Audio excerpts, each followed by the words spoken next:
राहिले अध्यक्ष महोदय धन्यवाद. थोडक्यात बोला. बिल क्रमांक लेखी स्वरूपात द्या. 48 बसा बसा.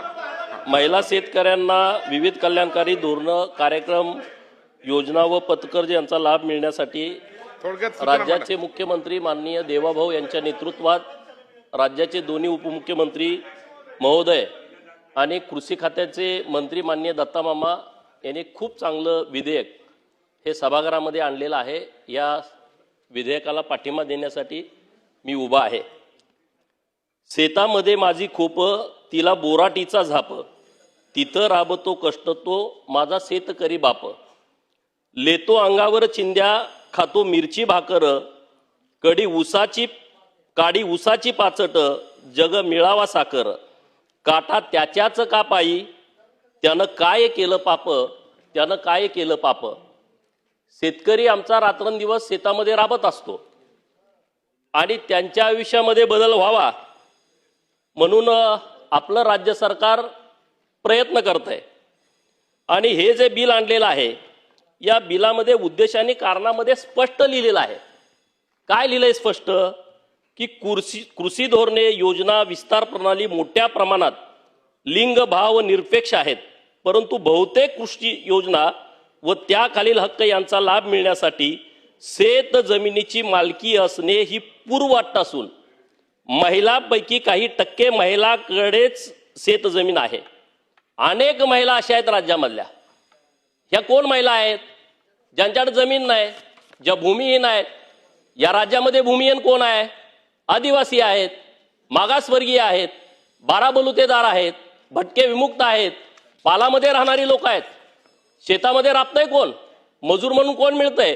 ही सगळी लोक शेतामध्ये येत आहेत आणि त्यांना शेतकरी प्रमाणपत्र देण्याचा क्रांतिकारी निर्णय सरकारनं घेतलेला आहे. मी त्यांचं मनापासून अभिनंदन करतो. आता काही मित्र पक्षातील विरोधी पक्षातील लोक बोलतायत की ह्यानं काय होणार, त्यांना तुम्ही जमीन देणार आहे का? मुळामध्ये शेतकऱ्याच्या विरोधातली भूमिका असणारीच ही लोक आहेत. मला ह्या विषयामध्ये 2 मिनिटं बोलायचं आहे. जेव्हा या भारताला स्वतंत्र मिळाल्याच्या नंतर पहिल्यांदा जी घटना दुरुस्ती झाली 1951ला, ही घटना दुरुस्तीमध्ये परिशिष्ट 9 मध्ये काय परिशिष्ट 9 आहे की या परिशिष्ट 9 मध्ये जे कायदे येतील ते मूलभूत हक्काचे जरी असतील तरी त्यांच्या विरोधामध्ये सुप्रीम कोर्टामध्ये जाता येणार नाही. परिशिष्ट 9 घुसडलं, त्यामध्ये तुम्ही 282 कायदे टाकले आणि त्यातले 250 कायदे तुम्ही शेतकऱ्यांच्या विरोधातले आहेत. 250 कायदे शेतकऱ्यांच्या संदर्भातले आहेत आणि ती लोक आज कुठला नवीन निर्णय घेतला तर ती चेष्टावारी सगळे विषय घेऊन जात आहेत. अरे या महाराष्ट्रामध्ये महिलांच्या बाबत जर एखादं विधेयक येत असेल, हा तुम्ही त्याच्यामध्ये सूचना करा, त्याची टिंगलटवाळी करता तुम्ही, त्याच्यावरती तुम्ही बोगस हे बिल आहे अशा पद्धतीचं स्टेटमेंट करता. मुळामध्ये आज या महाराष्ट्रामध्ये ज्या महिला भगिनी आहेत अत्यंत कणखरपणे उभ्या आहेत. हजारो शेतकऱ्यांनी आत्महत्या केल्यानंतर पेपरमध्ये बातमी येते, टीव्हीला येते. आपण आमदार म्हणून किंवा मंत्री म्हणून आपण त्या गावामध्ये जातो, भेट देतो, 2-5 लाख रुपयाची त्यांना मदत देतो, परत आपण कधी तिकडे जात नाही. परंतु ते घर जेव्हा घरातला करता माणूस गेलेला असतो तेव्हा त्या घरातली महिला इतकी कणखरपणे उभी असते, डोळ्यातले अश्रू डोळ्यातच दाबून ती संसार सगळा उभा करते, शेतामध्ये राबते, मुलांना शिक्षण देते, सगळ्या संसारासाठी लागणाऱ्या सगळ्या गोष्टी ती महिला भगिनी करत असते. आणि म्हणून अशा महिला आपल्या महाराष्ट्रामध्ये आहेत. आणि या सगळ्या बिलाच्या मध्ये ज्या सगळ्या भगिनींचा तुम्ही आता अंतर्भाव करत आहात, ज्यांना तुम्ही शेतकरी म्हणून प्रमाणपत्र देणार आहात आणि तुम्ही त्यामध्ये लिहिलंय की आता शेतकऱ्यांच्यासाठी असणाऱ्या योजना, त्यांना काही मदत असेल, त्यांना काही कर्ज असतील. आता मागच्या 2 महिन्यापूर्वी माननीय नितेश राणे साहेबांनी एक निर्णय केला. काय निर्णय केला? मत्स्य व्यवसाय करणाऱ्या लोकांना शेतीचा दर्जा देऊन टाकला. म्हणजे त्यांना काही जमीन देतात का?